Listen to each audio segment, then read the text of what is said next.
존경하고 사랑하고 축복합니다. 오늘도 우리 예배를 통하여서 날마다 숨쉬는 순간마다 삶의 어려움을 바라보는 것 아니라 하나님의 은혜를 바라보기를 결단했으면 좋겠습니다. 우리 믿음을 담아서 함께 찬양하며 주님 앞으로 나아가시겠습니다. 날마다 숨쉬는 순간마다 내 앞에 어려운 일 보내 주님 앞에 이 몸을 맡길 때 슬픔 없네 두려움. 우리 처음부터 고백합니다. 날마다 숨쉬는 순간마다 내 앞에 어려운 일 보내 주님 앞에 이 몸을 맡길 때 슬픔 없네 두려움 없네 주님의 그 자비로운 손길 항상 좋은 것 주시도다.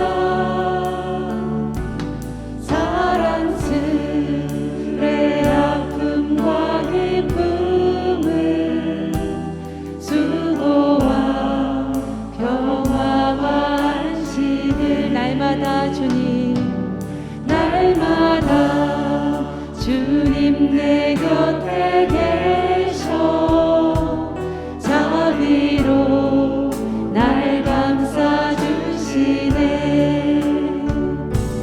주님 앞에 이 몸을 맡길 때 힘주시네 위로함 주네. 어린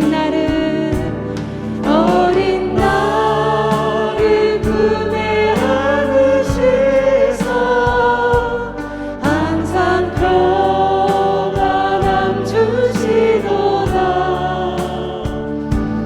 내가 살아 숨을 쉬는 동안 살피신다 약속하셨네. 인생의 어려운 순간마다 주의 약속 생각해보네. 내 맘속에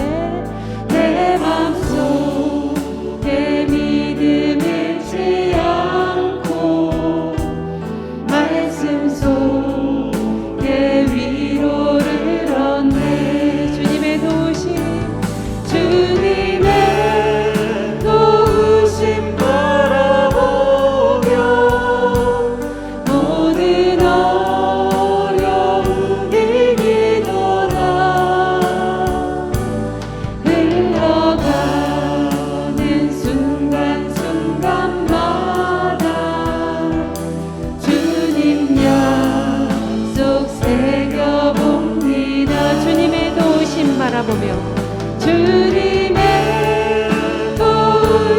바라보며 모든 어려움 이기도다. 흘러가는 순간마다 주님 약속 새겨봅니다. 삶의 고비고비마다 역사하셨던 하나님과 늘 동행하시기를 주님의 이름으로 축복합니다. 아멘. 우리 삶 가운데 하나님께서 평화 주셨습니다. 그 믿음으로 함께 고백하며 찬양하시겠습니다.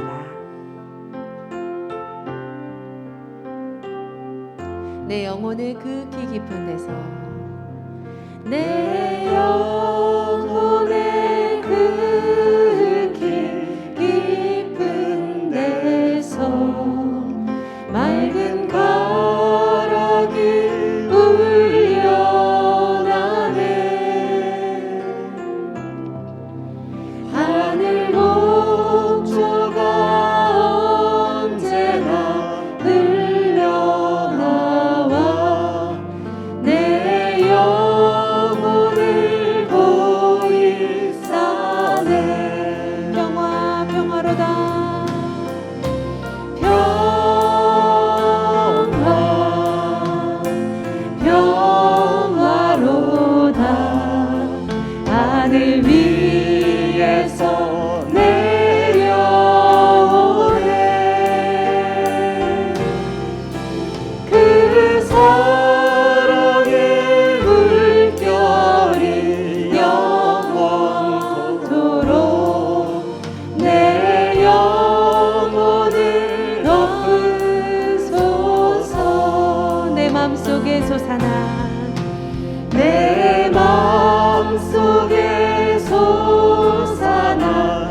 영원토록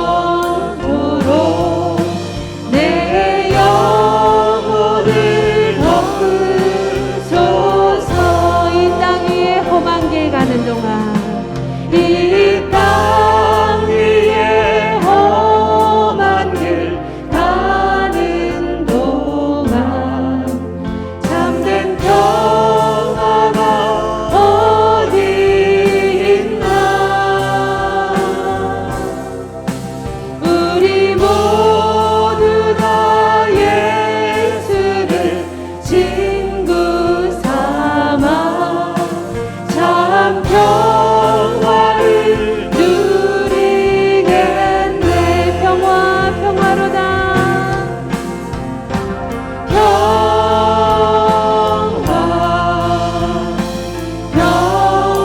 평화로다.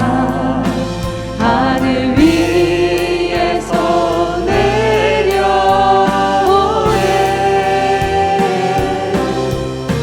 그 사랑의 물결이 영원토록 내 영혼을 덮으소. 평화로다. 하늘 위에서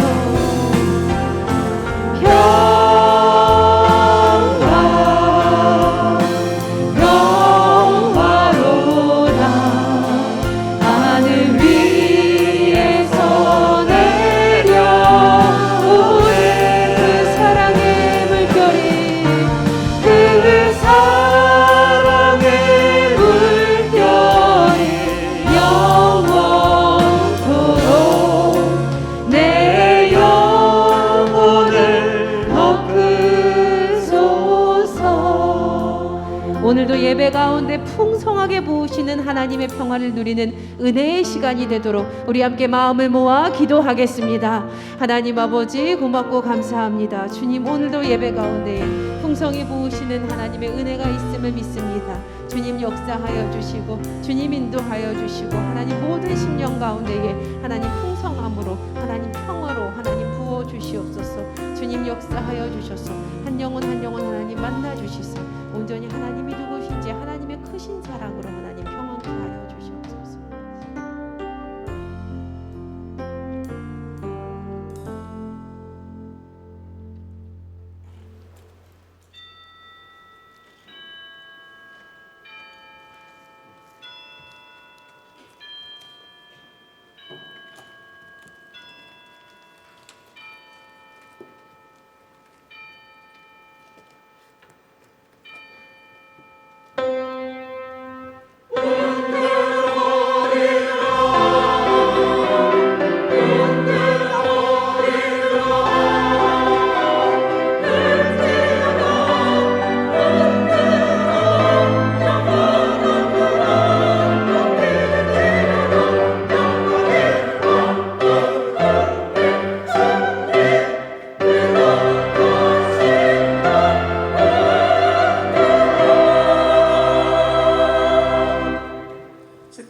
택하시고 가까이 오게 하사 주의 뜰에 살게 하신 사람은 복이 있나이다. 우리가 주의 집 곧 주의 성전의 아름다움으로 만족하리이다. 아멘. 모두 자리에서 일어나 주님의 성령 찬양하겠습니다.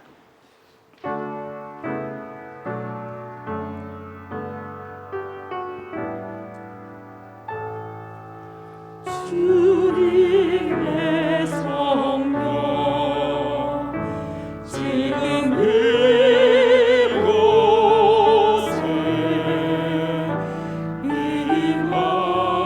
임하소서.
우리가 이 보배를 질그릇에 가졌으니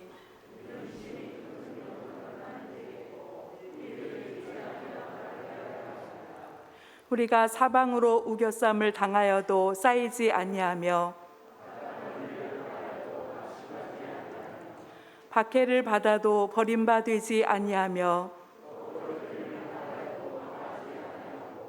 우리가 항상 예수의 죽음을 몸에 짊어짐은 우리 살아있는 자가 항상 예수를 위하여 죽음에 넘겨짐은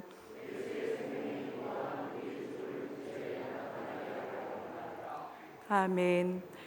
전능하사 천지를 만드신 하나님 아버지를 내가 믿사오며 그 외아들 우리 주 예수 그리스도를 믿사오니 이는 성령으로 잉태하사 동정녀 마리아에게 나시고 본디오 빌라도에게 고난을 받으사 십자가에 못 박혀 죽으시고 장사한 지 사흘 만에 죽은 자 가운데서 다시 살아나시며 하늘에 오르사 전능하신 하나님 우편에 앉아 계시다가 저리로서 산자와 죽은 자를 심판하러 오시리라. 성령을 믿사오며 거룩한 공예와 성도가 서로 교통하는 것과 죄를 사하여 주시는 것과 몸이 다시 사는 것과 영원히 사는 것을 믿사옵나이다. 아멘.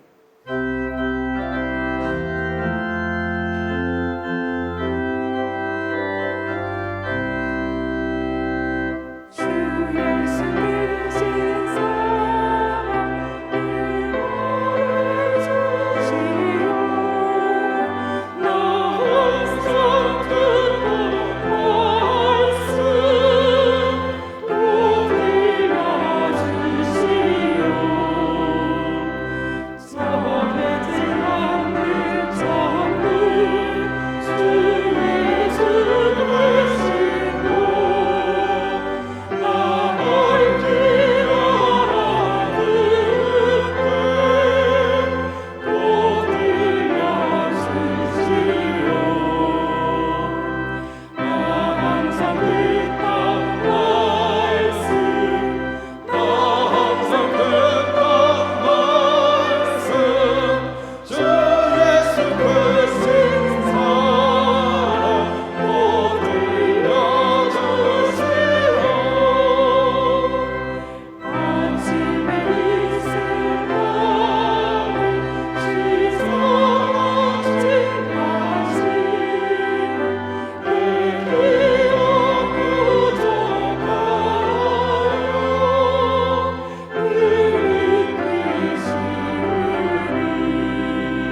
죄와 질병과 저주와 가난과 죽음에서 구원해 주시기 위해 독생자 예수 그리스도를 이 땅에 보내주신 창조주 하나님을 이 시간 찬양합니다.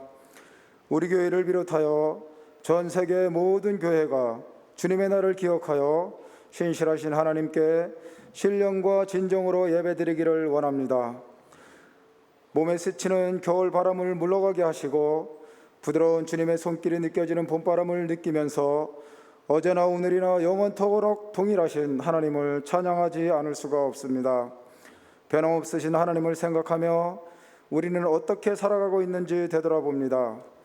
하나님께서는 우리의 믿음을 보시고 하늘이 닫히기도 하고 질병이 오기도 하고 전쟁이 일어나기도 하는 것을 어쩌면 코로나로 인하여 어려운 이 시간도 러시아와 우크라이나의 전쟁도 우리의 믿음이 잘못됨으로 일어나는 것이 아닐까 주님 앞에 두 손 모아 기도드립니다.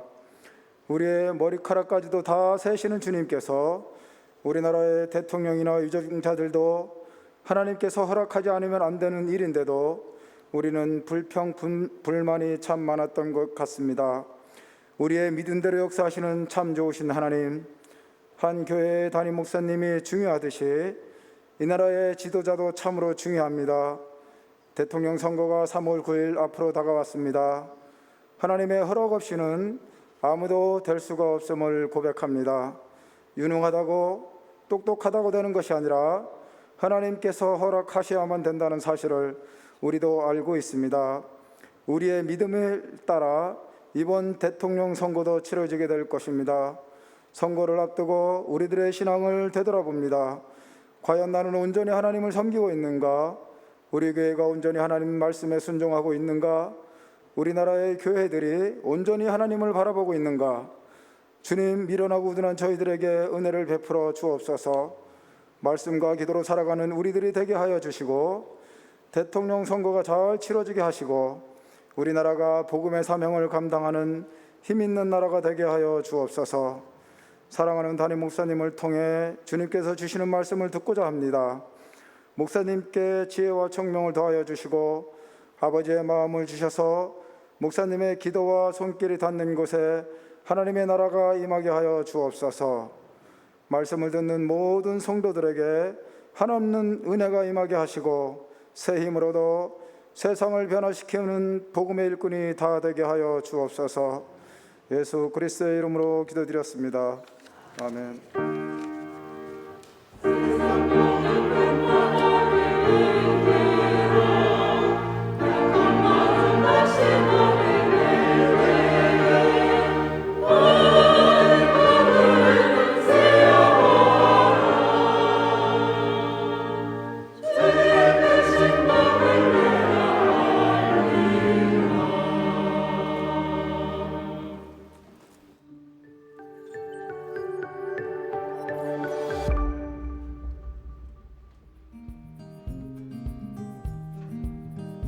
이제 곧 사순절이 시작됩니다. 예수님의 십자가 사랑을 기억하고 말씀과 기도로 경건히 생활하는 제1교회 성도님들 되시기 바랍니다. 2월 마지막 주 교회 소식 전해드립니다. 이번 주 성의 수요일부터 사순절이 시작됩니다. 예수님의 십자가 사랑을 묵상하는 40일 되시기 바랍니다. 예배 안내입니다. 주일 1, 2, 3부 예배와 교회학교 주일 예배, 새벽 예배와 수요 예배는 수용 인원의 30%에 한하여 대면으로 드립니다. 예배 예약은 하지 않습니다. 온세대 예배는 교회에 모이지 않고 가정 예배로 드립니다. 계속해서 교회 방역에 협조해 주시고 개인 위생도 철저히 해주시기를 부탁드립니다. 모든 소그룹 모임은 백신 접종 완료자에 한하여 6인 이내로 진행합니다. 교회에서 속회나 성교회 모임을 갖기 원하는 분은 1층 사무실로 신청하시기 바랍니다. 교회 출입 시 KF80 이상의 보건용 마스크를 착용하시고 발열 체크와 손소독을 하시기 바랍니다. 우리 교회 스마트 요람에서 백신 접종일을 직접 기록하실 수 있습니다. 백신을 접종하신 성도님께서는 접종일을 기록해 주시기 바랍니다. 매일 성경 큐티책이 1층 사무실에 준비되어 있습니다. 속장님께서는 필요한 수만큼 구매하시기 바랍니다. 기타 광고입니다. 성도님들 모두 건강하시고 평안한 한 주간 되시기 바랍니다. 사랑이 넘치는 예수님의 가족 의정부 제1교회 소식이었습니다. 거룩한 주일에 주님 앞에 나온 여러분들을 모두 예수님의 이름으로 축복하고 사랑합니다. 우리 옆에 계신 분들과 함께 인사 나누겠습니다. 사랑합니다. 잘 오셨습니다. 반갑습니다. 코로나로 인해서 많은 분들이 교회 예배에 참석하지 못하고 있습니다. 지난 주간에도 많은 확진자들이 교회 안에 교인들 중에서 나오셔서 그래서 예배에 참석하지 못하고 계신데 아마 앞으로 한 달 동안은 계속 이런 일들이 일어나지 않을까 하는 생각이 많이 듭니다. 의정부 내에도 2,000명이 넘게 하루에도 확진되고 막 이런 일들이 계속 일어나니까요. 여러분들이 특별히 개인 방역에 좀 주의해 주시고 우리가 여기서 예배 시간에 이렇게 손을 흔들면서 인사하는 것이 댁에서 예배를 화면으로 드리는 분들한테는 아주 큰 위로가 된다고 해요. 그러니까 이 시간에 우리 화면으로 예배 드리는 분들을 위해서도 우리 손을 좀 흔들면서 사랑합니다 인사하겠습니다. 사랑합니다. 얼른 모두 다 함께 드셔서 함께 예배에 참여하시면 참 좋겠습니다. 이제 우리 함께 하나님의 말씀을 듣겠습니다.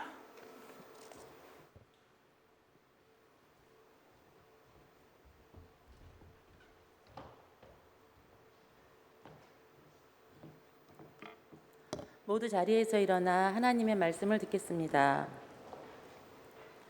오늘 우리에게 주시는 하나님의 말씀은 누가복음 15장 11절부터 32절 말씀입니다. 또 이르시되 어떤 사람에게 두 아들이 있는데 그 둘째가 아버지에게 말하되 아버지여 재산 중에서 내게 돌아올 분깃을 내게 주소서 하는지라. 아버지가 그 살림을 각각 나눠 주었더니 그 후 며칠이 안 되어 둘째 아들이 재물을 다 모아가지고 먼 나라에 가 거기서 허랑방탕하여 그 재산을 낭비하더니 다 없앤 후 그 나라에 크게 흉년이 들어 그가 비로소 궁핍한지라. 가서 그 나라 백성 중 한 사람에게 붙여 사니 그가 그를 들러보내어 돼지를 치게 하였는데 그가 돼지 먹는 쥐엄 열매로 배를 채우고자 하되 주는 자가 없는지라. 이에 스스로 돌이켜 이르되 내 아버지에게는 양식이 풍족한 품꾼이 얼마나 많은가. 나는 여기서 주려 죽는구나. 내가 일어나 아버지께 가서 이르기를 아버지 내가 하늘과 아버지께 죄를 지었사오니 지금부터는 아버지의 아들이라 일컬음을 감당하지 못하겠나이다. 나를 품꾼의 하나로 보소서 하리라 하고 이에 일어나 아버지께로 돌아가니라. 아직도 거리가 먼데 아버지가 그를 보고 측은히 여겨 달려가 목을 안고 입을 맞추니 아들이 이르되 아버지 내가 하늘과 아버지께 죄를 지었사오니 지금부터는 아버지의 아들이라 일컬음을 감당하지 못하겠나이다 하나 아버지는 종들에게 이르되 제일 좋은 옷을 내어다가 입히고 손에 가락지를 끼우고 발에 신을 신기라. 그리고 살찐 송아지를 끌어다가 잡으라. 우리가 먹고 즐기자. 이 내 아들은 죽었다가 다시 살아났으며 내가 잃었다가 다시 얻었노라 하니 그들이 즐거워하더라. 맏아들은 밭에 있다가 돌아와 집에 가까이 왔을 때에 풍악과 춤추는 소리를 듣고 한 종을 불러 이 무슨 일인가 물은데 대답하되 당신의 동생이 돌아왔음에 당신의 아버지가 건강한 그를 다시 맞아들이게 됨으로 인하여 살찐 송아지를 잡았나이다 하니 그가 노하여 들어가고자 하지 아니하거늘 아버지가 나와서 권한대 아버지께 대답하여 이르되 내가 여러 해 아버지를 섬겨 명을 어김이 없거늘 내게는 염소 새끼라도 주어 나와 내 벗으로 즐기게 하신 일이 없더니 아버지의 살림을 창녀들과 함께 삼켜버린 이 아들이 돌아오매 이를 위하여 살찐 송아지를 잡으셨나이다.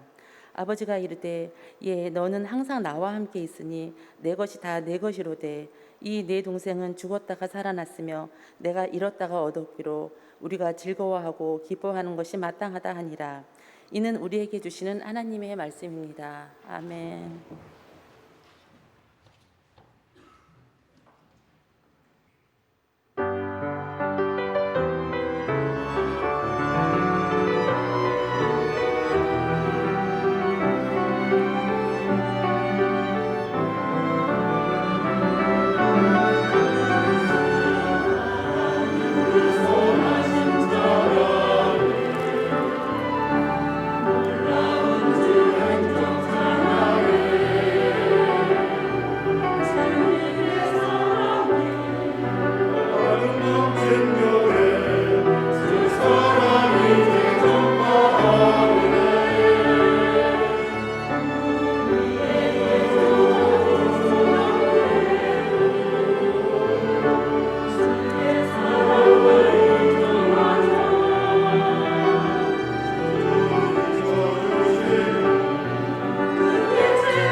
성경 말씀을 통해 하나님 아버지의 마음을 알고 그 아버지의 마음으로 위로받고 도전받기를 원하는 하나님의 마음. 오늘은 네 번째 시간, 마지막 시간으로 아버지의 마음이라고 하는 제목으로 함께 말씀을 나누시겠습니다. 티파니 필드라고 하는 사람이 지은 사람이 사람에게 줄 수 있는 가장 따뜻한 선물 터치라고 하는 그런 책에 나오는 이야기인데요. 전 세계를 돌면서 현대 문명의 영향을 가장 적게 받은 그런 종족들을 대상으로 인류학을 연구한 마가렛 미드라고 하는 미국의 인류학자가 있다고 합니다. 이분의 연구 중에서 뉴기니아에 사는 아라페시족과 문두구머족에 대한 연구가 상당히 유명하다고 그렇게 이야기합니다. 이 아라페시족과 문두구머족은 같은 그 지역에 살면서도 너무나 서로 기질이 다른 그런 두 개의 민족이라는 거죠. 아라페시족은 아주 온순하고 평화를 사랑하는 민족인데 반해서 문두구머족은 아주 난폭하고 공격적이었다고 합니다. 이 마가렛 미드라고 하는 학자가 이 두 종족이 같은 지역에 살고 있으면서도 왜 이런 큰 차이를 갖게 되었는가에 대해서 연구를 했다고 합니다.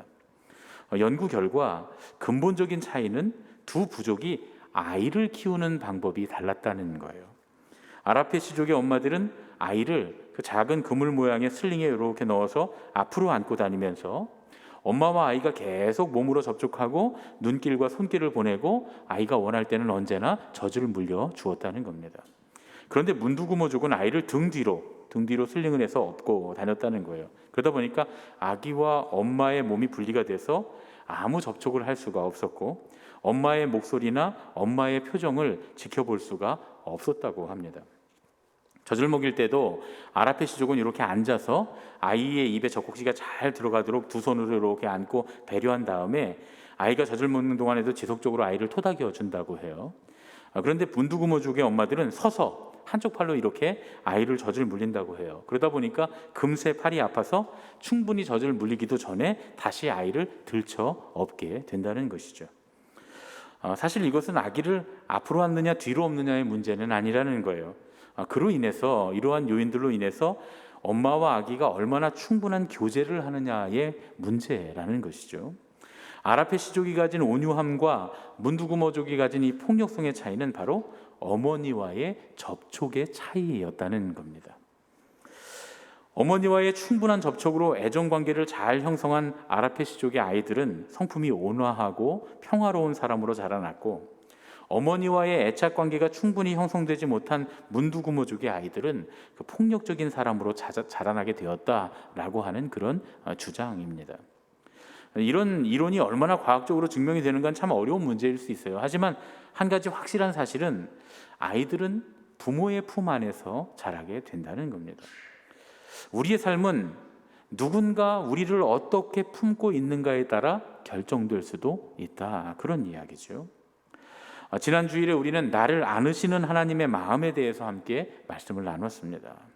오늘은 누가복음 15장의 말씀을 통해서 그러면 하나님 아버지께서 우리를 어떻게 품어주시는가, 안아주시고 품어주시는데 그런 어떤 방법으로 안아주시고 품어주시는가, 그것에 대한 말씀을 함께 나누려고 합니다. 오늘은 본문이 꽤 길고 우리가 본문의 내용을, 비유의 내용을 다 읽었습니다. 제가 본문을 짧게 읽게 내어드릴 때도 있고 어쩔 때는 좀 길게 내어드릴 때도 있는데 사실 이렇게 본문을 길게 내드리면 이 설교 중간에 본문을 인용하는 일이 거의 없습니다. 그런데 사실 이렇게 길게 읽게 해드리는 이유는 뭐냐면 이 본문의 내용에 설교의 절반 이상이 다 들어있기 때문입니다. 우리가 본문만 잘 읽어봐도 오늘 말씀이 하나님 나에게 무슨 말씀을 주시는가 알 수 있기 때문이죠. 우리가 읽은 말씀은 다 잘 아는 말씀입니다. 우리가 어렸을 때부터 흔히 탕자의 비유라고 했던 그런 말씀이죠. 그런데 많은 학자들은 이 비유를 탕자의 비유라고 부르면 안 된다 이렇게 이야기합니다. 그럼 무슨 제목으로 불러야 되느냐? 사랑이 많은 아버지의 비유라고 불러야 한다는 거예요. 그게 내용에 아주 적합한 제목이라는 겁니다. 이 비유의 주제가 타락했다가 자기의 지위를 회복한 탕자의 비유가 아니라는 거예요. 사실 그렇다고 한다면 이 비유의 절반만이 그 이야기이겠죠. 물론 둘째 아들의 측면에서 보면 자신이 방탕한 생활을 하다가 아버지의 재산을 다 허비하고 나락으로 떨어져서 더 이상 어쩔 수 없는 좌절의 순간에 있을 때 마지막 보루로 아버지를 떠올렸던 거죠.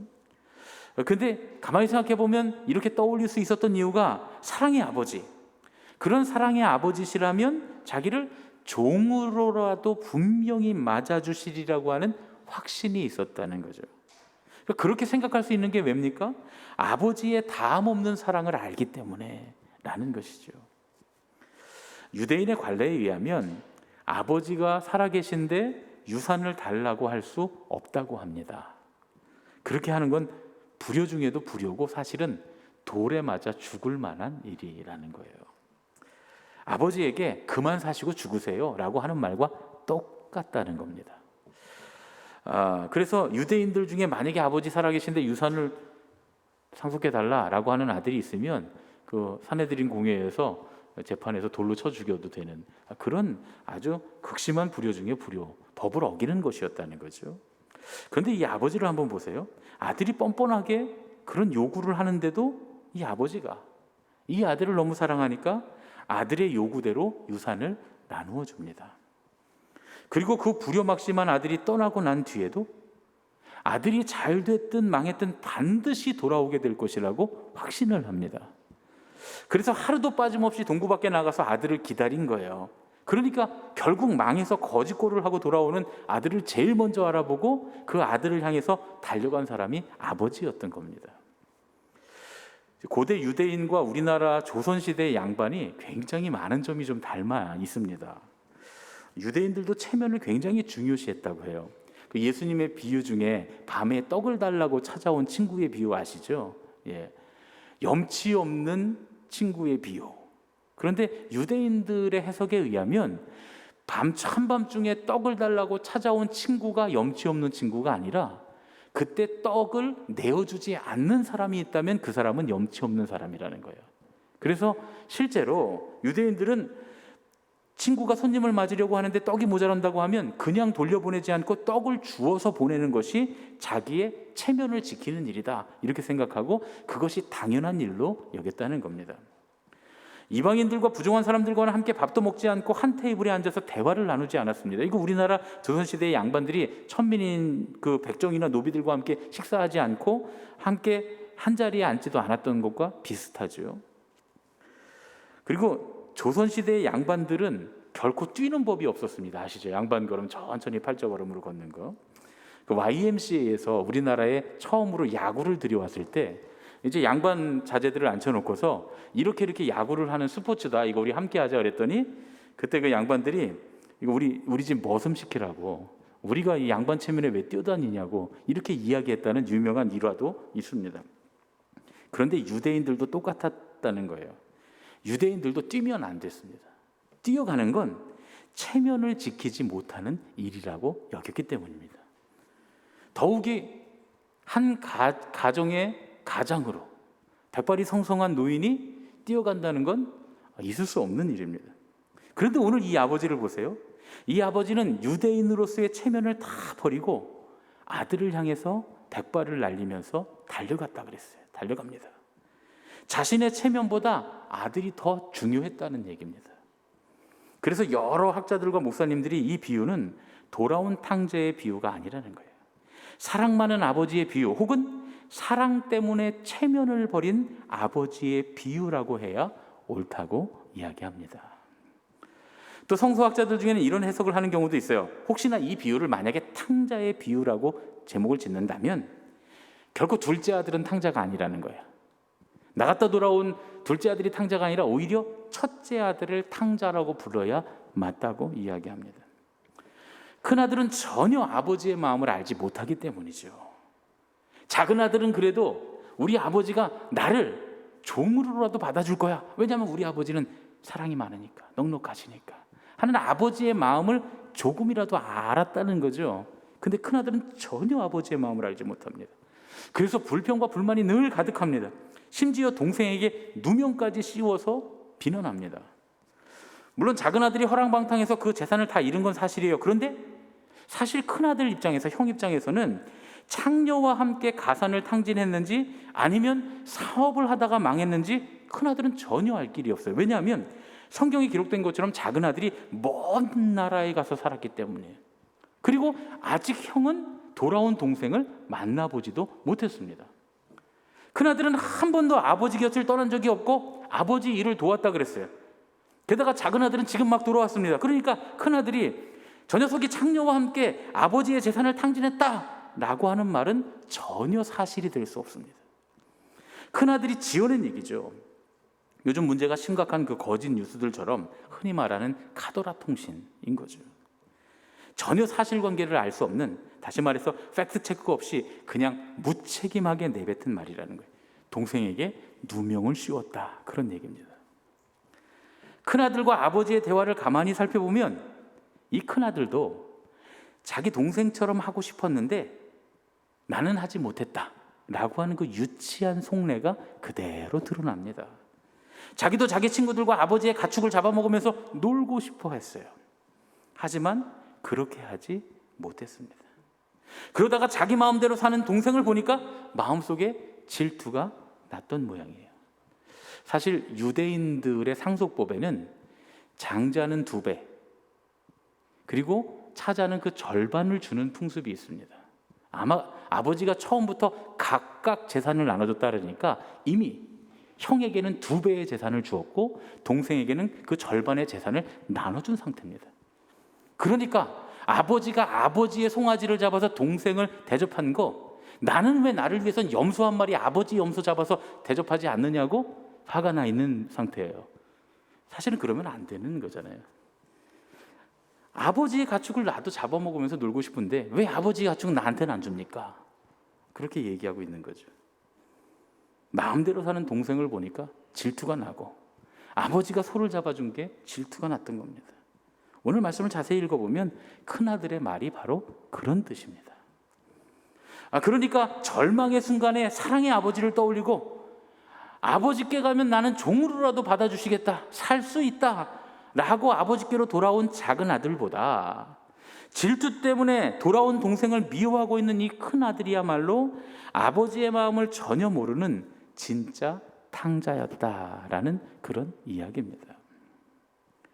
죽었다 살아온 동생을 보고도 자신의 질투심 때문에 불평만 일삼는 그 큰아들의 모습이 바로 우리의 모습은 아닌가 돌아봐야 합니다.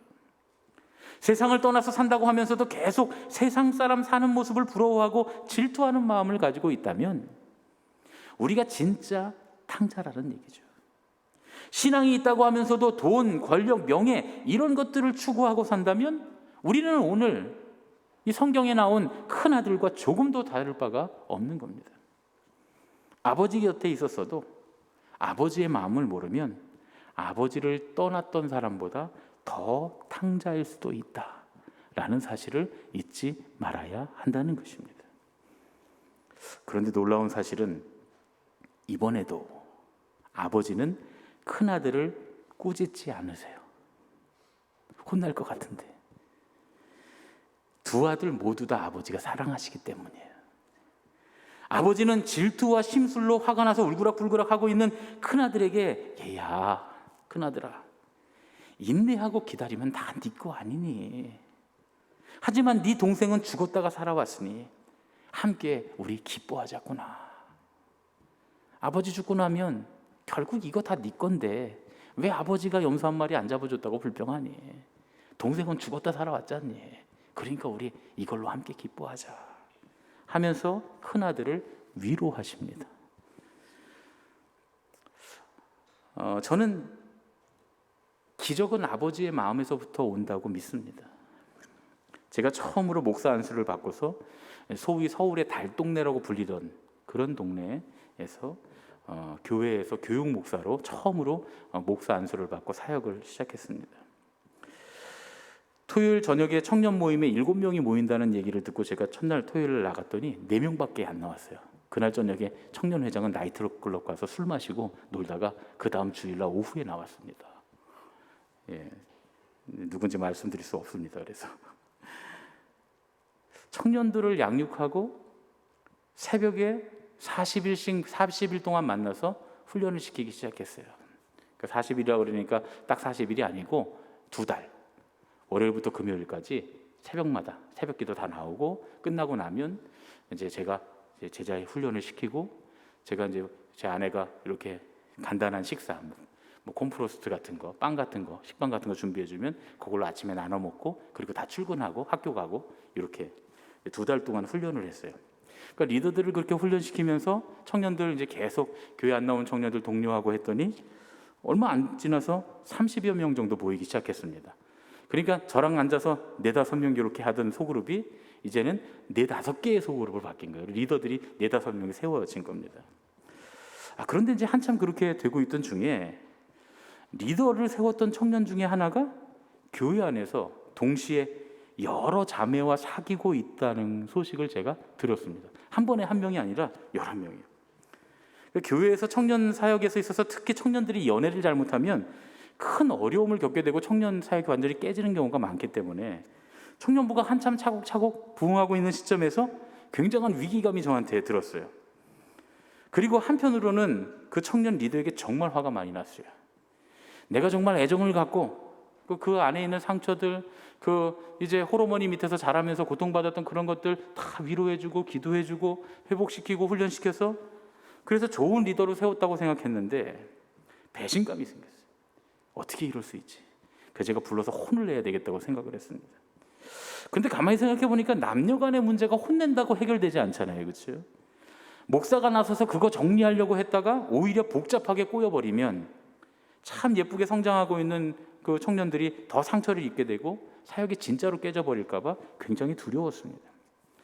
새벽기도 시간에 하나님 앞에 기도하는데 눈물이 막 쏟아졌어요. 화도 막 났어요. 하나님 이게 뭐예요? 내가 어떻게 가르쳤는데 제자훈련 어떻게 시켰는지 보셨잖아요. 신앙훈련 어떻게 시켰는지 보셨잖아요. 걔네들 다 하나씩 붙잡고 제가 상담하고 위로해주고 기도해주고 회복시킨 거 다 보셨잖아요. 어떻게 저 녀석이 저한테 이럴 수 있습니까? 한참 그렇게 하나님 앞에 부르짖으면서 따지고 항변하고 기도하는데 모레 기도하다 보니까 이제 교인들은 다 가시고 저 혼자만 남았어요. 아침 동이 틀 때쯤 돼서 이제 힘이 다 빠져서 고개를 조용히 떨구고 있는데 그때 마음속에 정말 세미한 음성이 들렸습니다. 4글자로 네 열매냐, 네 열매냐. 저는 제 인생에 그때만큼 하나님의 음성이 또렷하게 들렸던 적은 없었던 것 같아요. 정말 또렷하게 제 마음에 네 열매냐 하는 한마디 소리가 들렸습니다. 저는 아직까지도 그 음성이 하나님의 음성이라고 믿고 있어요. 그때 깨달았어요. 내 열매가 아니고 아버지의 열매지. 내 열매가 아니니까 내 마음으로 판단하지 말고 아버지의 열매니까 아버지의 마음으로 품어야 되는 거구나 하는 생각을 그제서야 하게 됐습니다. 처음에는 너무너무 화가 나서 아주 혼쭐을 내려고 했었는데 아버지의 마음으로 품기로 하고 조용히 불러서 차근차근 얘기를 했습니다. 그동안 네가 나와 함께 예수님의 제자로 훈련을 받았는데 그러면 이제는 예수님의 제자로 살아야지. 우유부단한 이런 연애 관계를 정리했으면 좋겠다. 이렇게 조곤조곤 애정을 가지고 밥을 먹으면서 얘기를 했어요. 그런데 정말 기특하게도 제 얘기를 듣자마자 그날 저녁부터 가서 관계를 다 정리하더라고요. 그래서 한 명하고만 사귀기 시작했습니다. 이게요, 여러분, 여러 명하고 사귀는 이 친구가 한 명하고만 사귀니까 그렇게 감사해요. 전에는 교회에서 청년들이 연애한다 그러면 굉장히 불안하고 뭐 선배 목사님들이 그랬거든요. 청년부에서 연애하면 청년부 다 깨진다. 막 겁도 많이 주고 그래서 그런 줄 알았는데 한 사람이 여러 명하고 연애하던 친구가 한 사람하고만 연애하니까 그렇게 행복해요. 그래서 제가 우리 청년들한테 얘기합니다. 교회 안에서 연애하고 결혼하고 다 좋다. 우리 교회 안에서 얼마든지 연애해라, 청년들. 예. 다만 한 사람하고만 해. 한 사람하고만. 그리고 혹시 연애하다 헤어지더라도 언제든지 친구로 남을 수 있도록 그렇게 연애해라. 여러 사람 만나도 괜찮다. 다만 한 번에 한 명씩 만나고 헤어질 때는 좋은 친구로 서로를 위해서 기도해주는 좋은 친구로 남고 그렇게 하면 너희들 행복하다 하면서 저는 우리 교회에서 청년들 연애하는 거 적극 권장합니다. 한 사람이 여럿 하는 건 힘들지만 하나씩 하는 건 괜찮은 거예요. 여러분들도 기도하시고 축복해 주시면 좋을 것 같아요. 그렇게 정리를 잘 하고 나니까 청년부가 많이 부흥했어요. 그 다음 해에 청년부 재적을 제가 이렇게 통계표에서 쓰는데 100명이 넘었어요. 120명 정도 청년부가 모이는 교회가 됐더라고요. 그래서 제가 이제 서울연에 그렇게 이제 통계표를 제가 다 작성을 해서, 제가 이제 부목사가 저밖에 없으니까 제가 통계표 다 작성해서 목사님 이제 검사 받고 그리고 서울연에 보냈더니 그 해에 서울연회에서 가장 부흥한 교회라고 서울연회 전도 대상을 받았습니다. 저희가, 우리 교회가 그때. 참 전도하기 어려운 시대인데, 특히 청년들한테 전도하기 어려운 시대인데 기적 같은 일이 일어났다. 내 열매가 아니라 하나님의 열매라고 인정하고, 내 일이 아니라 하나님의 일이라고 인정하고, 내 마음대로가 아니라 하나님 아버지의 마음대로 하려고 하나님 아버지의 마음을 알고 그렇게 하니까 하나님께서 저에게 기적을 보여주신 것이다. 저는 그렇게 생각합니다. 마태복음 14장에 보면 기적과 아버지의 마음과의 관계가 우리에게 보여집니다. 마태복음 14장에 보면 세례 요한이 죽고 난 뒤에 예수님의 마음이 많이 힘드셨어요. 그런데 예수님께서 오병이어의 기적을 일으키십니다. 예수님께서는 제자들에게 너희가 먹을 것을 주어라 라고 말씀하셨는데 제자들이 못해요. 어떻게 먹입니까? 그래요. 제자들은 예수님께서 품으셨던 아버지의 마음을 보지 못했던 거예요. 그래서 예수님이 직접 축사하시고 제자들에게 떼어서 주시고 백성들에게 나누어 먹게 하십니다. 그런 다음에 제자들을 너희들 배를 타고 저 게네사렛 호수 빨리 건너가 하고 다 보내버립니다. 제자들을 보내고 난 다음에 예수님이 산으로 올라가실 줄 알았는데 그게 아니라 그 자리에 혼자 남으셔서 거기 모여있던 사람들을 하나하나 다 축복해서 격려해서 자기들의 삶의 자리로 보내세요. 상식적이지 않잖아요. 제자들이 많이 있을 때 그 제자들한테 자, 저 사람들 다 격려해서 그리고 집으로 가라고 하고 다 보내라 이렇게 할 것 같은데 그렇게 안 하시고 오히려 제자들 니네들은 호수 건너가 하고 쫓아버리시고 혼자 남으셔서 그 많은 백성들을 전부 다 한참 동안 격려하시고 축복하셔서 삶의 자리로 돌려보냈어요. 왜 그랬을까? 예수님은 아직 제자들에게 예수님이 갖고 계신 그 아버지의 마음이 없다는 걸 아셨던 거예요. 그래서 지치고 배고픈 영혼들을 먹일 능력도 없는, 또 그런 사람들에게 용기를 불어넣어서 자기 삶의 자리로 다시 돌아가게 할 능력도 없는 제자들을 시키지 않으시고 당신이 직접 그들을 먹이시고 예수님 혼자만 남아서 그들을 격려해서 돌려보내셨던 겁니다. 그런 예수님의 마음을 따라서 계속 기적이 일어나는데 풍랑이는 배에서 고생하는 그 제자들에게 예수님은 호수를 걸어서 가십니다. 놀라운 기적이죠. 그리고 아버지의 마음이 담긴 그 예수님이 배에 오르시니까 풍랑이 잠잠해집니다. 여러분들 한번 그 성경 읽어보세요. 정말 그 내용, 그 순서대로 되어 있습니다. 사람들을 사랑으로 품으시는 그 예수님의 마음을 사이에 두고, 아버지의 마음을 품으신 예수님을 사이에 두고 오병이어의 기적과 풍랑이 잔잔해지는 기적들이 일어납니다. 이건 저는 그렇게 생각해요. 기적이 어디에서부터 시작되는지를 단적으로 보여주는 예다. 저는 그렇게 봅니다. 그런데 제자들은 기적이 어디서부터 오는지를 보지 않고 기적만 바라봅니다. 기적만. 우리가 마치 하나님 우리 인생에 이 풍랑 잠잠하게 해주세요. 하나님 우리 잘 먹고 잘 살게 해주세요. 이 기적이 어디서부터 일어나는지에 대해서 관심 없고 우리는 단지 그거에만, 기적에만 관심 있는 것처럼 제자들도 그랬다는 거죠. 아버지의 마음을 보지 못했어요. 기적은 아버지의 마음에서부터 나오는데 말이죠. 성경은 아버지의 이야기입니다. 하나님 아버지, His story. 우리를 사랑하시는 아버지의 이야기가 성경의 역사입니다. 호세아 11장 8절은 우리를 사랑하시는 아버지의 심정을 이렇게 표현해요. 이스라엘이여, 내가 어찌 너를 버리겠느냐? 내가 어찌 너를 아드마같이 놓겠느냐? 어찌 너를 스보임같이 두겠느냐? 내 마음이 내 속에서 돌이키어 나의 긍휼이 온전히 불붙듯 하도다. 패역한 이스라엘을 심판하시는 거예요. 죄지은 이스라엘, 하나님을 떠나서 음란하게 했던 가난한 자들을 억압하고 그리고 착취했던 그 이스라엘을 심판하시면서도 어쩔 줄 몰라 하시는 아버지. 애타는 가슴으로 그 가슴이 불타는 것 같이 당신의 자녀들을 바라보시는 그 아버지의 이야기가 구약 성경의 이야기라면 그래서 죽어가는 우리를 위해서 그 독생자 아들까지 아낌없이 십자가에 내어주신 하나님 아버지의 뜨거운 사랑 이야기가 복음서입니다. 그리고 그 뜨거운 아버지의 열심이, 그 사랑이 지금도 우리와 함께 하고 계신다라는 것을 설명하는 것이 사도행전과 서신서들의 이야기입니다. 이 사실을 알고 아버지의 그 마음을 아는 것에서부터 기적이 시작됩니다. 요즘 우크라이나에 벌어진 전쟁 사태를 보면서 여러 가지 많은 얘기들이 있어요.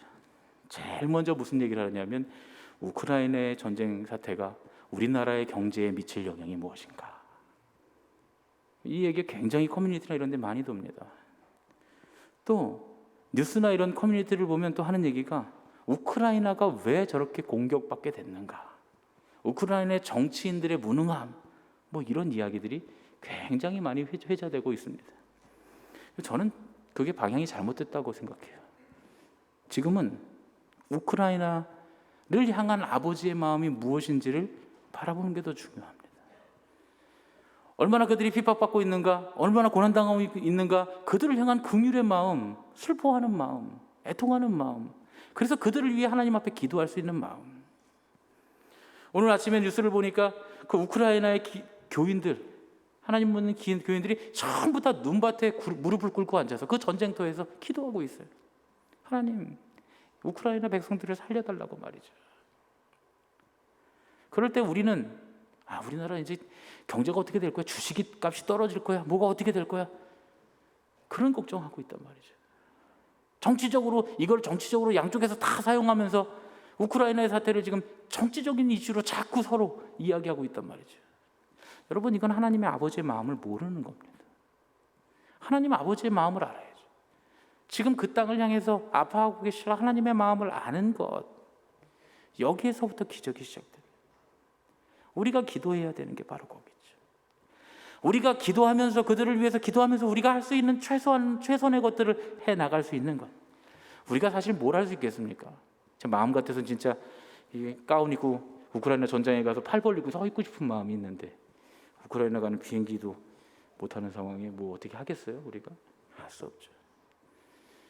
그러나 그들을 위해서 기도하고 우리가 할 수 있는 소리를 내고, 저는 이제 설교단에서 여러분들에게 그들을 위해 기도하라고 얘기하는 것밖에 할 게 없잖아요. 나도 기도하고 우리들이 각자의 자리에서 할 수 있는 최선을 다해서 그들을 돕는 것, 이 땅에 전쟁이 사라지게 하는 것, 다시는 이런 비극적인 일들이 일어나지 않도록 우리가 함께 기도하고 사랑과 긍휼의 마음을 품는 것, 이런 것으로부터 기적이 일어나는 줄로 믿습니다.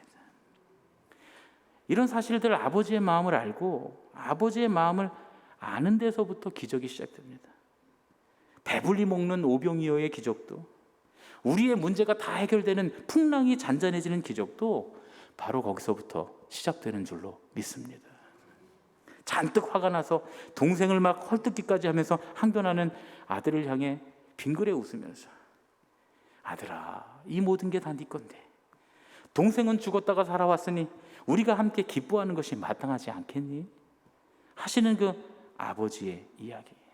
비유가 여기서 끝이 나요. 그 뒤에 뭐 형과 동생이 화해를 했는지, 큰아들이 아버지께 뭐 무슨 대답을 했는지 우리는 알 수가 없습니다. 아버지에게 책망받는 큰아들을 생각할 수도 있고, 그럼에도 불구하고 서로 반목하는 형제의 이야기를 생각할 수도 있겠지만, 저는 뒤의 결론이 이랬으면 좋겠어요. 결국 아버지의 마음을 알게 된 큰아들이 죽었다 돌아온 동생을 받아들이고, 그리고 함께 웃으며 송아지 고기를 뜯는, 그리고 친구들도 다 불러서 내 동생이 살아 돌아왔으니까 우리 함께 기뻐합시다, 어울려 함께 기뻐하는 이야기 말이죠. 그리고 거기서부터 놀라운 기적이 일어나게 되는 것. 작은 아들은 잃었던 모든 것을 회복하고 큰 아들은 많은 사람들을 품는 큰 사람이 되는 이야기. 이 가정의 세상을 깜짝 놀라게 하는 그런 기적이 일어나는 이야기를 상상해 봅니다. 성경에는 없지만 분명히 그럴 것이라고 믿습니다. 저와 여러분의 가정이 그런 가정이 되기를 예수님의 이름으로 축복합니다.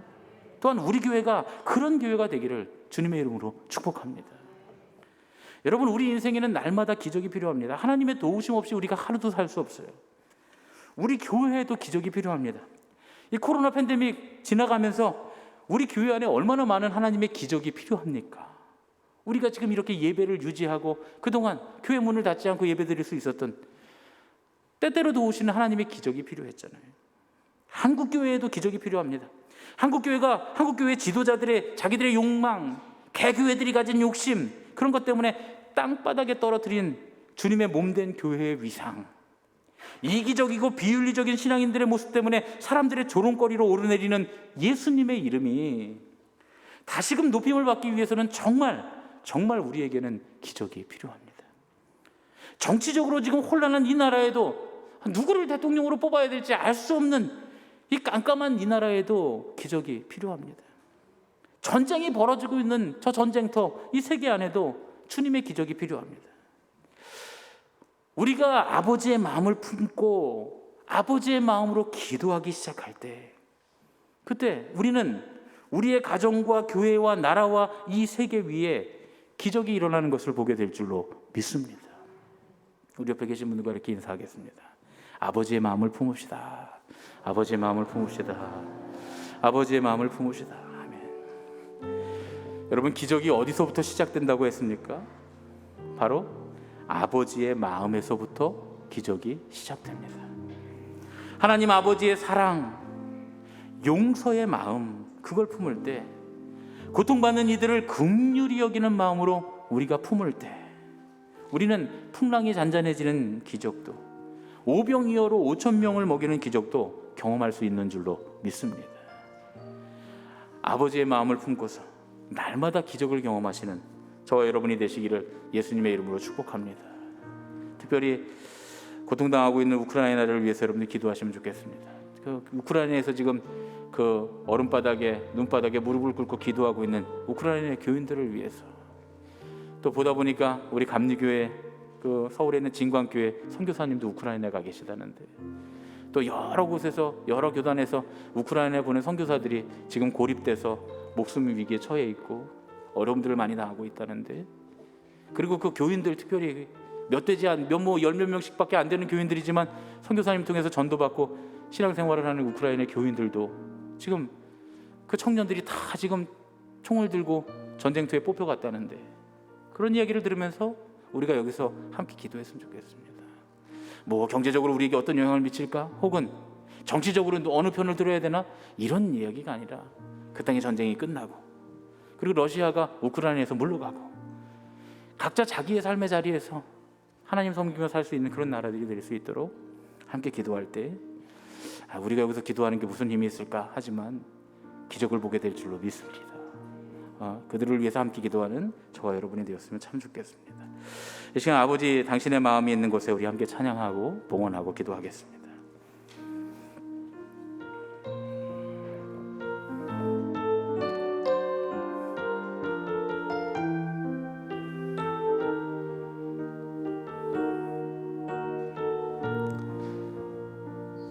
아버지, 당신의 마음이 있는 곳에 나의 마음이 있기를 원해요.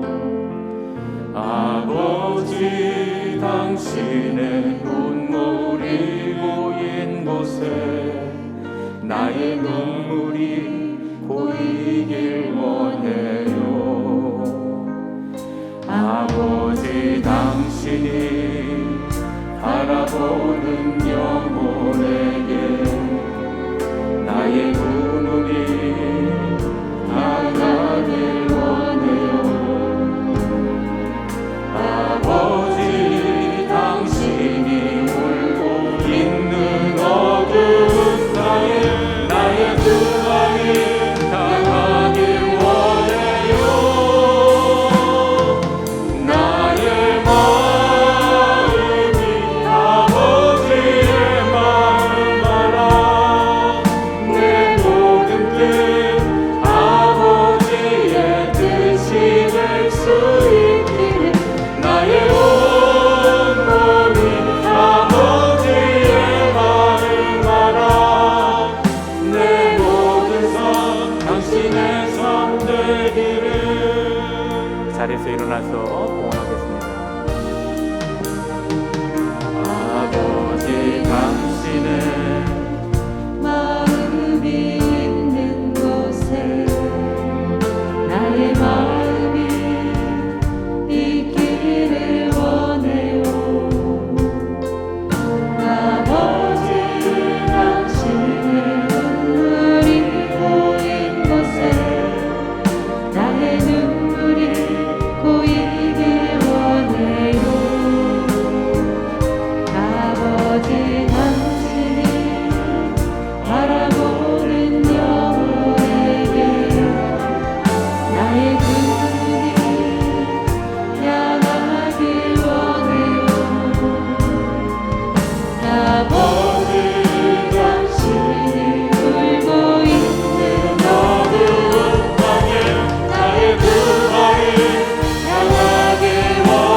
동생자인 작은 아들을 미워 버리지 않고 기다리며 맞아주시는 하나님 아버지, 자기 욕망에 사로잡혀 동생을 미워하고 비난하는 큰 아들을 온유하게 설득하신 하나님 아버지, 오늘 우리는 아마도 작은 아들이 아니면 분명히 큰 아들의 모습으로 이 자리에 왔습니다.